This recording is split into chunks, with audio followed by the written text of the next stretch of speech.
do this, then.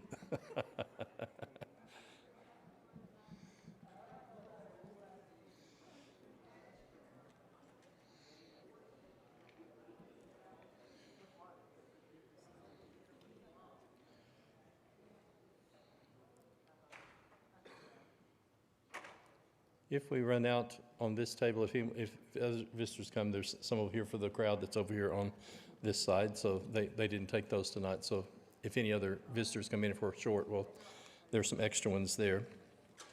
We're going to do two things tonight.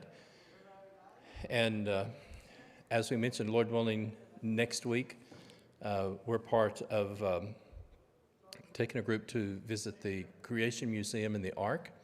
And Gary has agreed to come in, and the last chapter is really pretty small, and I just told him I felt like he could just take the book and kind of work with it however he wanted to, and then Lord willing, the week after, then we'll be working on Ruth. The first thing we want to look at is just how did the Feast of Purim come about? And if you have the outline, we're going to start on the back page. So that will be really helpful if you have that to be able to follow along. And we did part of this when we walked through the Old Testament back in 2020. But I think it's just helpful to kind of see, yes, this is the Feast of Purim, but where do feasts fit into Israelite history? How do they function, and what are some things that happen? And I broke it down into things that are weekly, and the observance of the Sabbath was a weekly observance, and there's a whole group of texts that are there, and especially the call for the Sabbath rest. When settlers were going to Oregon from, a lot of times they'd leave from St. Louis or whatever. And this is one of my favorite stories about Sabbath, which isn't biblical, but American history. There were two groups that started pretty well at the same time. And one group were very strict, and I don't know if they were Seventh-day Adventist or not, but they stopped every Sabbath day and just totally rested for the entire day. The other group laughed at them in ridicule as they passed them and headed across the prairie. But guess what happened by the time they got to the mountains? The people who had rested every Sabbath had taken time to rest themselves, rest their animals. They had done some small repairs and stuff. And so the group that took a total day off and rested passed the people who had ridiculed them because, oh, you people and whatever it was, you're lazy or on and on. And there's something really significant about that. We can just be too busy sometimes. We're not required in the New Testament to take Saturday off, but I think the principle is still very, very important. Monthly, there was a new moon festival, and this was celebrated with the change of the moon and the seasons and things. And what I've chosen to do is to look at this from the Jewish calendar. And obviously, they lived in societies where January was the first of the year. But the first month of the Jewish calendar is October. And so just kind of make a mental note of that. And what happens on the 1st and 2nd October is the Feast of Trumpets. And this would be kind of a ceremony where trumpets would blare and other things would happen, and that was the beginning of the religious new year. Roughly October the 10th was the day of At-One-Ment. I had a wonderful Old Testament teacher, and we were talking about the first 5 books, and he put his hand down flat like this, and he just said, what is the middle of the law, the Torah? And so if you start counting, obviously it's the book of Leviticus. And then he just said, and he just went and held the middle. He said, what is the middle of the middle? And I had never really thought about it. And the Day of Atonement, At-One-Ment, is in Leviticus 16. So the heart of the middle of the law of Moses is the Day of Atonement at 1 month. And that was the only day that was a prescribed fast. Outside Old Testament, we have records, and again, the high priest is high priest for life. This just makes my head hurt when they do this. They would keep the high priest up reading the book of Leviticus the night before so he didn't get confused.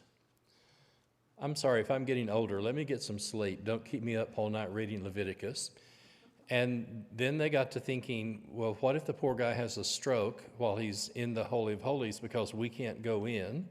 Not prescribed in Scripture, but they decided to put a rope around his ankle as he went in to offer sacrifices for himself and his family, sacrifices for the people, just in case anything happens to him, because, Kelly, we don't want to leave him in there for an entire year until the next priest can go in, because you're supposed to only go into the Holy of Holies once a year. Originally, the scapegoat and the sacrificial goat were chosen, and while they're out in the wilderness, they let the goat go, and obviously the animals would probably destroy him fairly quickly. They became concerned, what happens if the goat of sin wanders back into town?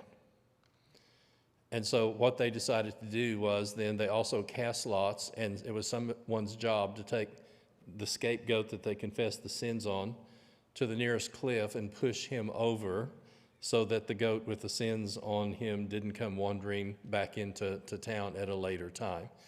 But this Day of Atonement was so important, and it is the beginning of the religious calendar for the Jewish people. And then you stop and think, the whole book of Hebrews, there'd be some things about that would just be a big question mark. Oh, he went into the Holy of Holies not made with hands and not with the blood of bulls and goats, but he took his own blood for the sacrifice. And in my mind, I think of these wonderful books, and especially the center of the law of Moses, anticipating what's going to happen when the Lamb of God then returns back into heaven. And how does the book of Hebrews start? Having made sacrifice, atonement for sins, he sat down at the right hand of the Father. And I think of these books as kind of like a visual aid to help us to see this is what happened on earth, so that later, as these events take place and Christ returns, then we'll have a clearer picture of that.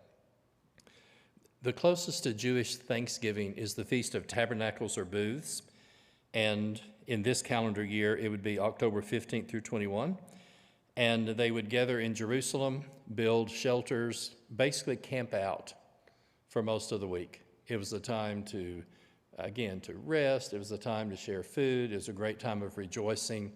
A lot of lights were lit in the temple, and this was the other festival that's going to take place in October. December the 25th, and get ready, nothing to do with Christmas.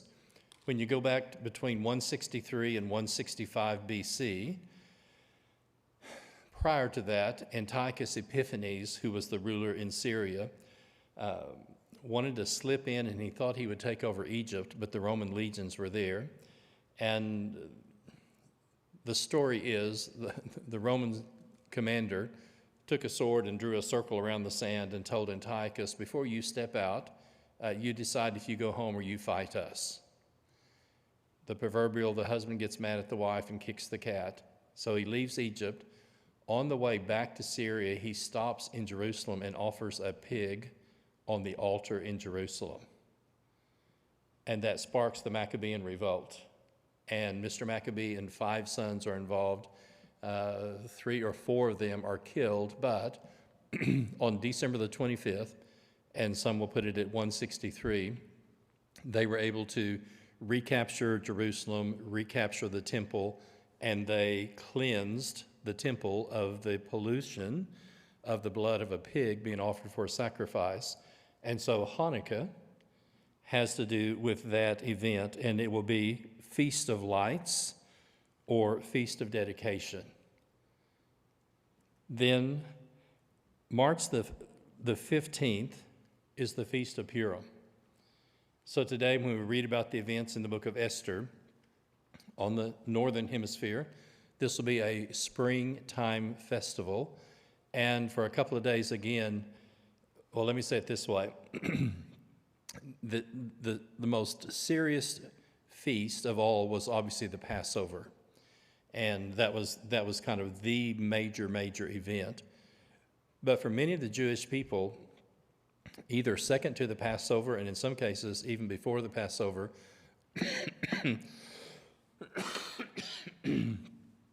was the Feast of Purim. Eating, feasting, drinking, and get ready. Rabbi said, "Thou shalt be temperate, thou shalt not drink a lot," but as we are either cheering Mordecai or booing Haman, then you can drink until you don't know the difference. And so it was a real time of celebration, and for a lot of the Jewish people, this was a major feast. Passover on this calendar year would be April 14th and 15th, and this would be, again, commemorating the departure from Egypt. And when you read Exodus 12, very clear instructions. You kill the lamb and you put the blood on the side and on the tops of the doors and the passing over of that. By the time we come, and this had been going on before this, but by the time we come to the New Testament, the Passover had 4 different cups, and there was a very clear prescribed procedure through that. And when you read Luke 22, Jesus had taken a cup, and then he took the bread, and then he took the cup. And most people think that this would be between number 3 and number 4. But the typical procedure was there were 4 different cups. There were different events that were taking place, different songs that were sung from the Hallel, which would be Psalms 120 through 135. And this was a very carefully prescribed feast. And you have the time of unleavened bread. Pentecost then would be 50 days after. Again, Feasts. And the really sad part is that you read through the Old Testament, there are times where these either are neglected. You even come down to the Ezra and Nehemiah time, and we haven't kept one of these. When God's people kept the law as was given, there were these prescribed, and I'm just going to call them religious holidays. There were great seasons, and again, if we lived in Galilee and it's a 90-mile journey, yes, 3 times a year we make this journey, but there were these seasonal breaks that took place. The other thing on number 4, and we'll do this very quickly, before Passover, the barley would ripe. Barley ripens quicker than wheat. And so typically the farmers in the agricultural area, those who had that part of the harvest going on, would finish the barley harvest. Then they would go to Jerusalem for Passover. Making the trip and coming back, then the wheat ripens. And when the wheat harvest is finished, then we go back to Jerusalem again for Pentecost and bring sheaves of grain to offer as sacrifice for doing that. And then when I think of tabernacles and booths, I think of our state fair. Pumpkins, crops, all these other things that are brought in. Yes, FFA boys sleeping with their pigs. One of my dear friends was killed in Vietnam, and a big, tall kid, happy, cheerful, on and on. He would walk in the door of the barn, and he had a real high-pitched call, and all of his pigs would get in the same order, and he would scratch, pat, everything, and he never slept in the dorm. He always slept with his pigs, and as he said, my pigs are cleaner than some people are. And it was just like, you know, how some people are with their cats and their dogs and everything. And it was just amazing because we would obviously do something in Sayre, and sometimes they'd go to Tulsa. I usually came to Oklahoma City with that. And that was that time of year. But you think, again, fall festival, and all the crops are getting finished up and everything's kind of done. And so our major feasts complement the agricultural year. And let's just do this real quick, and then we'll go on. I had and I never did do this, but I had a couple of friends that did the wheat harvest from Texas to Canada. And if you're in the Midwest and in the wheat fields and, from here, especially west, nothing goes on until we get the wheat in. Because when it gets really, really golden, a little bit of hail can shell it and the seeds will be on the ground if it gets too wet and you can't get in. And as soon as the wheat harvest is ripe, the whole community is just single-mindedly involved in that. And so then when you know that here are the different agricultural crops that are going to be harvested, feast, wheat harvest, then we're going to go to Jerusalem, then we have the summer to do this, we get the fall crop in, then all of these are kind of in some way like our Thanksgiving. End of the year rejoicing and a number of events that took place. You will see types and shadows of Christ in the different feasts. And I just mentioned at the very bottom, this is 7:1. The reason that we know that Jesus' ministry lasted 3 years, we wouldn't know this in Matthew, Mark, and Luke. Then John gives us 3 different accounts of the Passover. We're not going to read the passages, but you can see that in John 2, and then the second one is John 6, and then close to the death, John 11 into John 12. And there is a mention that Jesus is going up to the temple during the Feast of Tabernacles. This is in John 7 when his brothers are making fun of them. And then we'll find in John chapter 10:22, Jesus is in Jerusalem for the Feast of Dedication or Hanukkah.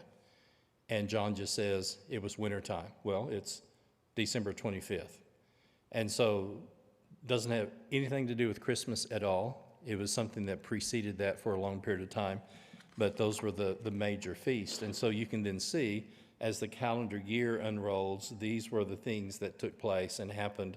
And this was a regular part of the religious year. And the Feast of Purim, like we said, other than Passover, was one of the highest regarded feasts that were among the Jewish people. We're going to do some highlights because, like I said, we're going to do these 2 things and then talk a little bit about providence before we finish. After the plot has been uncovered and Esther has revealed that Haman is going to be doing these things and the order has been given for him to be hanged, there's some things that are very troubling from the point of view of the amount of retribution that the Jews took on their enemies. And you'll see as you read through this carefully, yes, they were able to defend themselves, but then they also took the occasion to kill a number of their enemies who were planning previously to kill them. If it is a redeeming factor, the one thing that will be said repeatedly, oh, but they touched none of their spoil. If the other had happened and the Jews had been killed, I hypothesized that Haman was hoping to gain a lot by being able to take the property and the spoil from the Jews that he hoped to kill.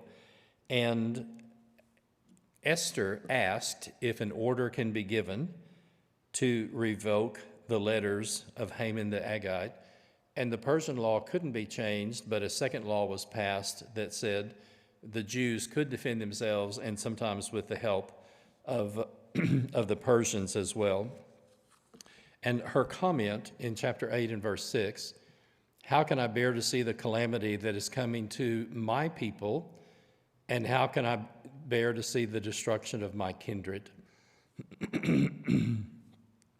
When we had talked about defining moment, here she is from the transition from being an orphan to being the queen. Initially, she's been told not to reveal who she is, and the risk that she takes with her own life to approach the king, to have the dinners, to try to bring into play the events that are going to take place. It's very clear that she chooses to identify with her people more than just to identify with being the queen. And Mordecai says, well, when it's all said and done, you probably won't escape either, but especially your kindred and your house will not. And this is one of those very complimentary things about Esther, is that she chooses to identify with my people and my kindred. So when you read chapters 8, verses 9 down through 11, then letters now are sent for the Jews to be able to defend themselves against those who originally were planning to kill them. And then we're in 8:15. Mordecai went from the presence of the king in royal robes of blue and white. There was a great golden crown, some translations will say headdress, a robe of fine linen and purple. The city of Susa shouted and rejoiced, and the Jews had light and gladness and joy and honor. And in every province, 8:17, gladness and joy among the Jews, a feast and a holiday. This is just a couple of comments, and this could actually be an entire quarter. In doing a class on just the teachings of the Old Testament, the teacher just stopped and asked, he said, what is the most pervasive, unique emotion in the Old Testament? And I had never really thought about it.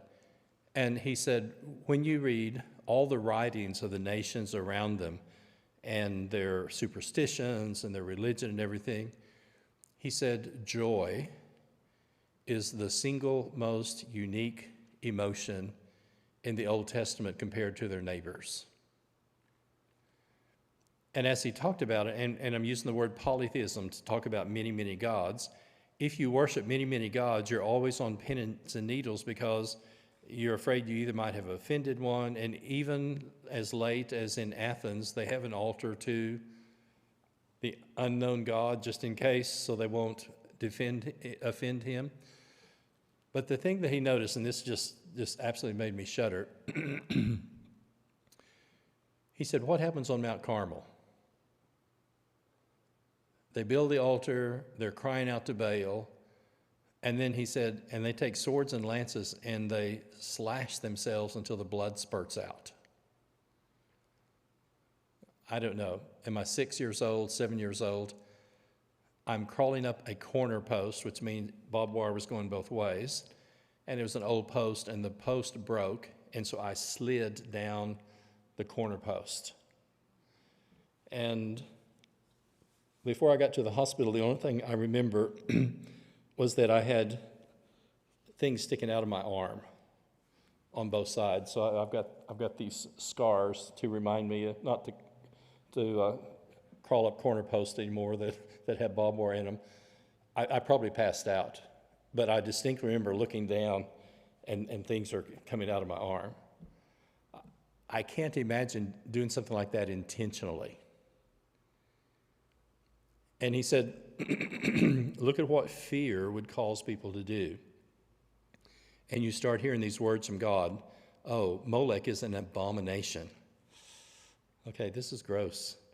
Huge metal statue with arms like this, hollow, they get it hot, and they roll small children down the front of the arms and they asphyxiate in the heat as they lose their skin and everything.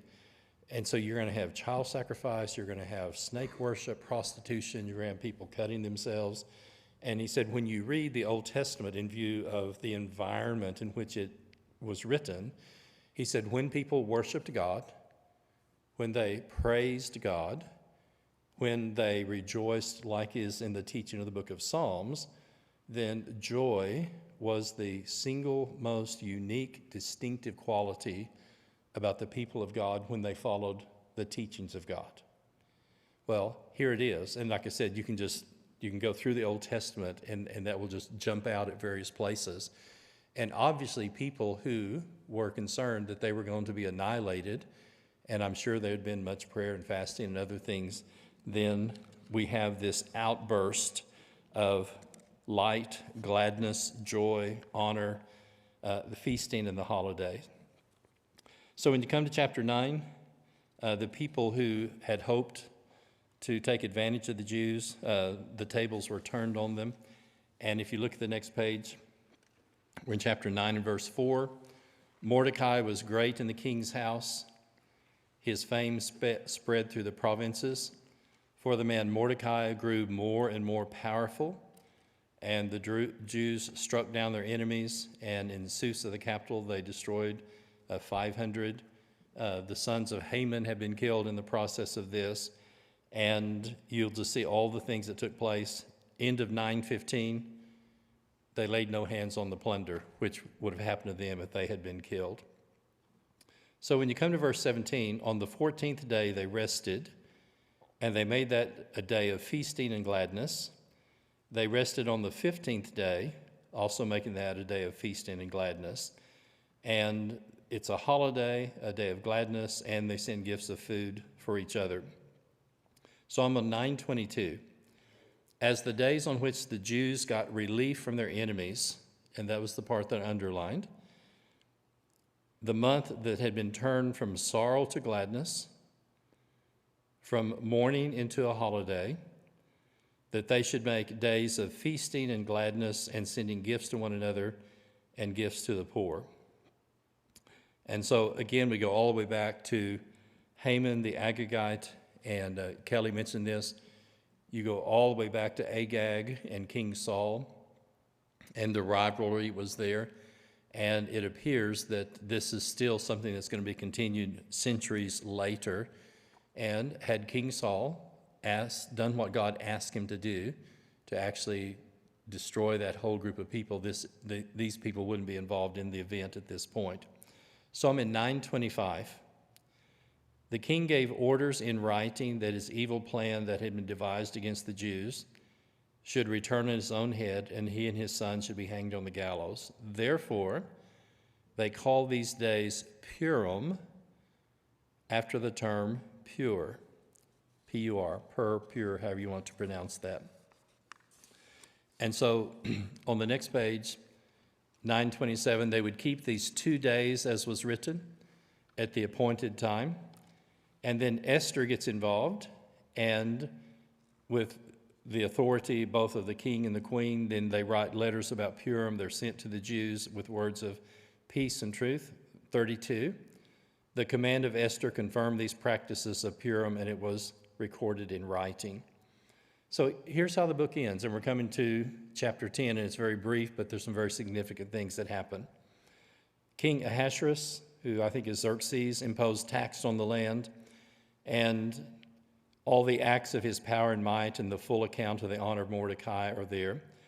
But look at this last verse. Mordecai the Jew was second in rank to King Ahasuerus. He was great among the Jews and popular with the multitude of his brothers. And here's something we're going to come back to, but I want you just to anticipate this and just kind of process this. He sought the welfare of his people, and he spoke peace to all his people. Ken Jones, who's currently the president at Oklahoma Christian, was the president a number of years at Lubbock and has done a lot of leadership talks and lectures literally around the country for different things. And even to non-religious secular audiences, his most frequently given speech is the end of the book of Esther. And his comment is, what is a characteristic of a true leader? And I'll read these two things and we'll come back to them. A true leader seeks the welfare of his people and speaks peace to all his people. And those two things are oftentimes his major presentation. And he had a couple of offers after he left being the president of Lubbock, just to both mentor and help people in organizations, and also to do a lot of just leadership things. And this is his favorite presentation that he's made in a lot of places, and we'll come back to that, but just kind of put that on the back burner to think about. So what did we say earlier? This is a book of reversals. Orphan to queen. Haman, their enemies, given all this recognition, and etc. And the king just happens, I do quotations, to stay awake. And they find out that Mordecai hasn't been rewarded. And Haman thinks these are going to be done for him, and everything that he lists, then in shame, he has to do that for his enemy. And then the guy who built the gallows to hang Mordecai the Jew is eventually hung on his own gallows, and again, the reverse takes place. And the other thing that we noticed is that There is more said about feasts and dinners and dining and drinking in the book of Esther than any other book in the Bible. It starts with that.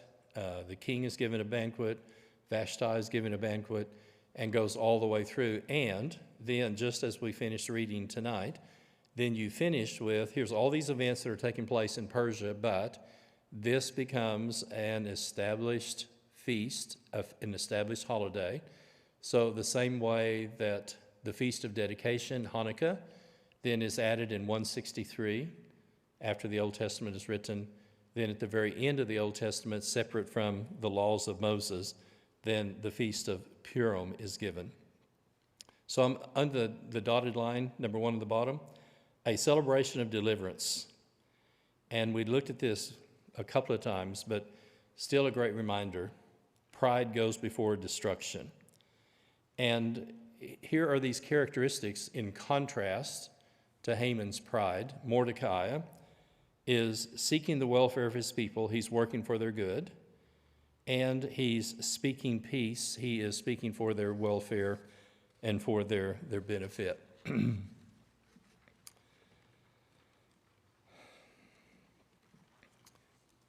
I just stopped and looked, what does this word looking for someone's welfare? And first of all, some examples that are there. Joseph inquires of his brothers about their welfare and their father. And again, you can see a context for the word, how's our family and how's my dad getting along?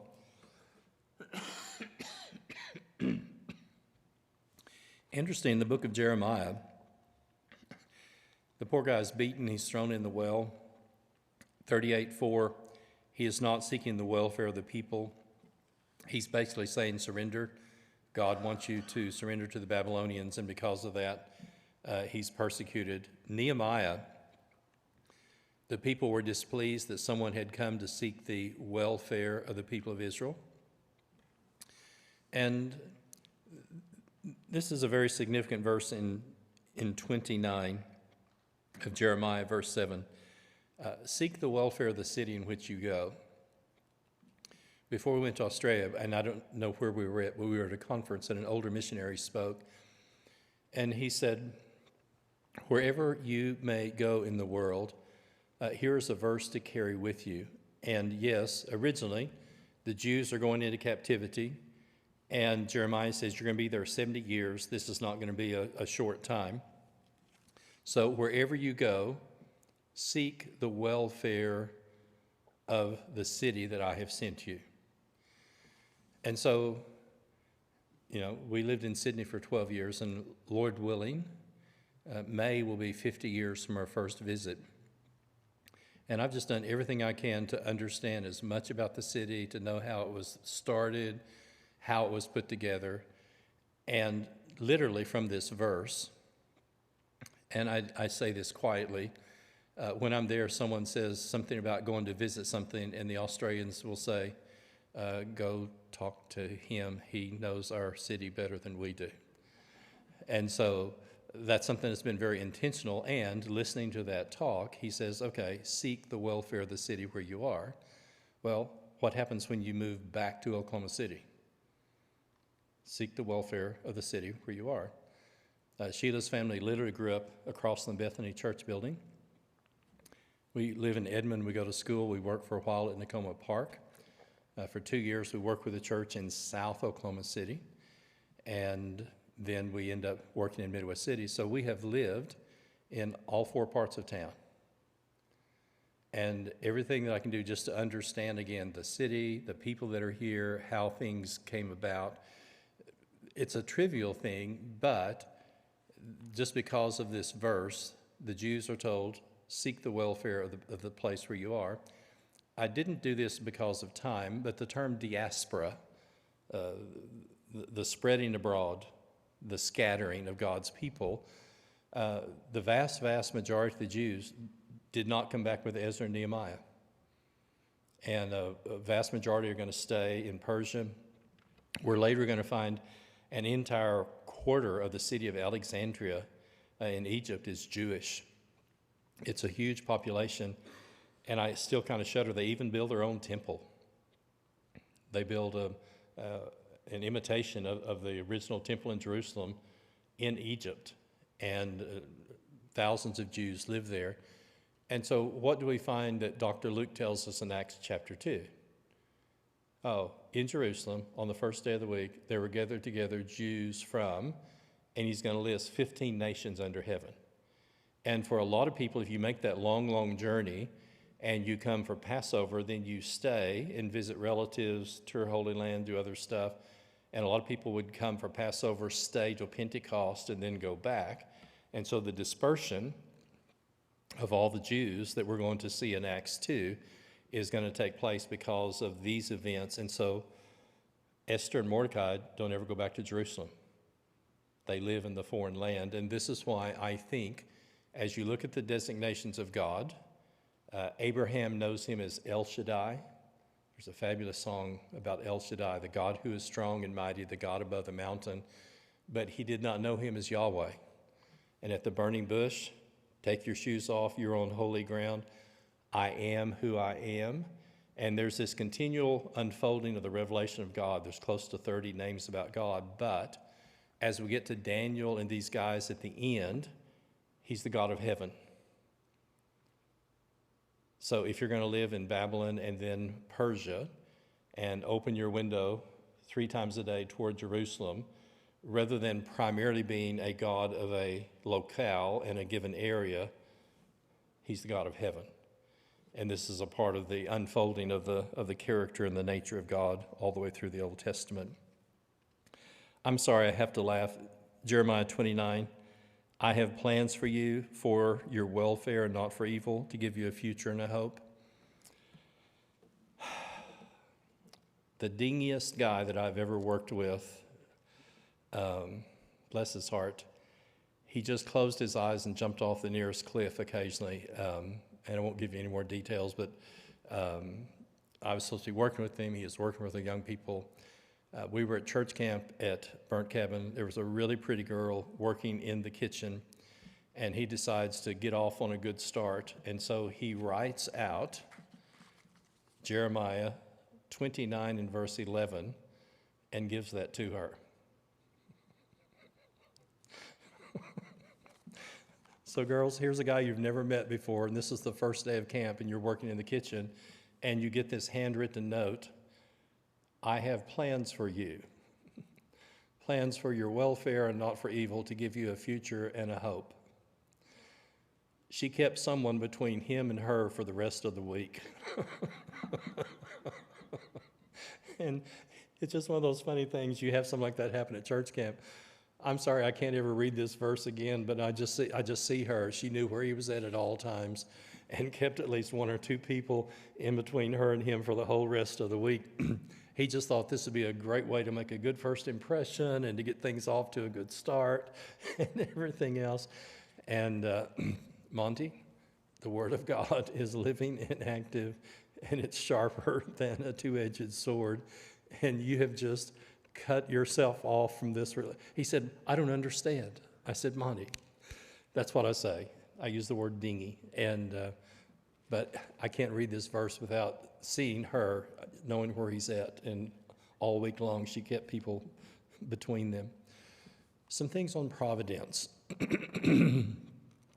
I did a definition from J.I. Packer, and it's very technical, much more so than I enjoy.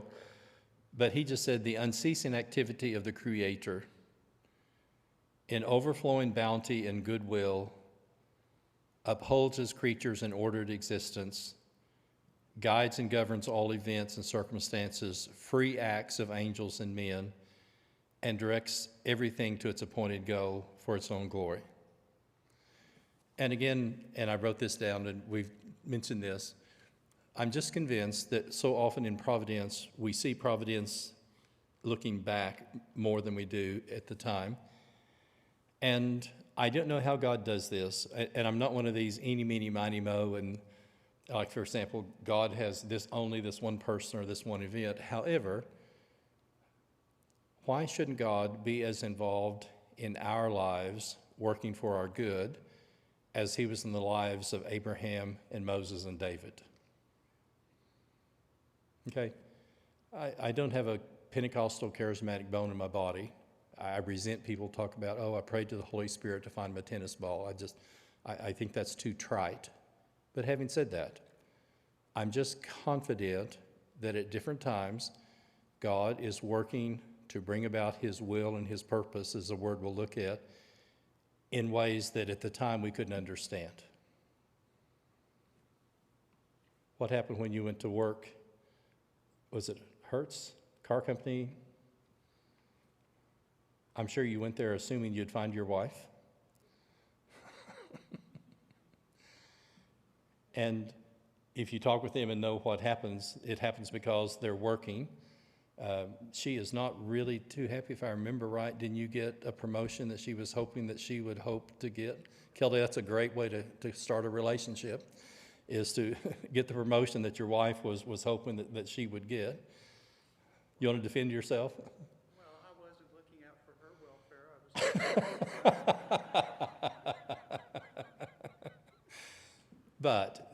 And it just happens over and over and again. Things happen that looking back, and I've told you, I tried 5 times to talk to Sheila the first semester, and I couldn't get anything. I was so smitten I couldn't get anything out of my mouth, and I'll do better next time.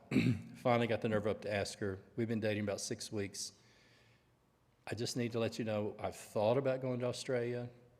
You know, if this works out, you should know that.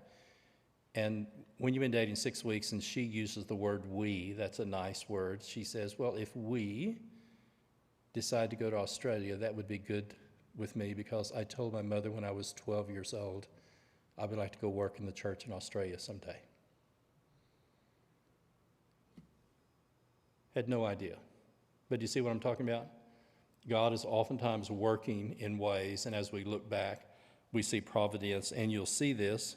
Faithfulness is important, but nothing is too ordinary or commonplace.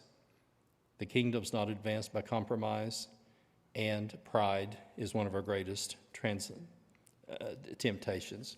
If you look at the back page, and this will lead us, Lord willing, in a couple of weeks to Esther and Ruth, because she is being faithful to her mother-in-law, then a whole stream of things are going to happen, and we'll see God's providence working in Ruth. But both of these ladies trusted in God. They walked faithfully with God through the changing circumstances, and God worked for their good. The word welfare comes from the word shalom, and if you're around any Jewish people, rather than just saying goodbye or something, a lot of times they'll say shalom, peace be with you type thing. And with Paul working to bring Greeks and Jews together, grace, charis, was a very common Greek word in non-Christian literature. Grace be with you, nothing to do with Christ. And then here's peace, the word shalom, which was kind of one of the signature terms. And years ago, James Beard wrote an article, and he just called it the trademark of Paul's letters. You know, McDonald's has a trademark, Coke has a trademark. And he said, what's the trademark of Paul's letters? Grace and peace. And this shalom is, yes, a sense of well-being. It is also a sense of absence of strife, but it's completeness, wholeness, harmony, and fulfillment. And Mordecai is seeking the welfare of his people. And I think about this in this context. Fathers and mothers, isn't this a great application for us? Husbands to wives, especially those of us even of the grandparents. How often does God put us in a position to seek the well-being, the good of the people that are around us in relationship, and to speak for their welfare? One of the things, and I'm down in number 7, one of the things that Mordecai said to Esther, if you don't do this, perhaps help will come from another place. And this oftentimes rings in my ear, because you think, yes, Esther, here's your chance. You have to choose to do this. If you don't, and if it's God's will, then help may come from another place. So look at these terms for the purposes of God, and these will go quick. Romans 8:27, according to the will of God Everything works for good who are called according to his purpose, Ephesians 1:9. The mystery of his will according to his purpose, according to the counsel of his will, Ephesians 13, starting with 20. May you do his will, working in you that which is pleasing. And this to me is very important, and we started with this very early in the class. The last time I got to hear Howard Norton speak, he used this wonderful expression, and with that deep Texas accent, he was always so convinced about stuff. And he just said, fellows, he said, I'm convinced that in this lifetime, none of us will know what is the most important thing we did for God. And he said something that was incidental, something we didn't know anything about, something that just happened because he's God. God may choose to do stuff that we had no idea about, and then here it came, be faithful with every opportunity that God gives you. With God, nothing is too little, nothing is too big, and just be aware, be faithful all the time, because we don't know what God's going to do with a word, with an action, with something that we do, and I think that's very important.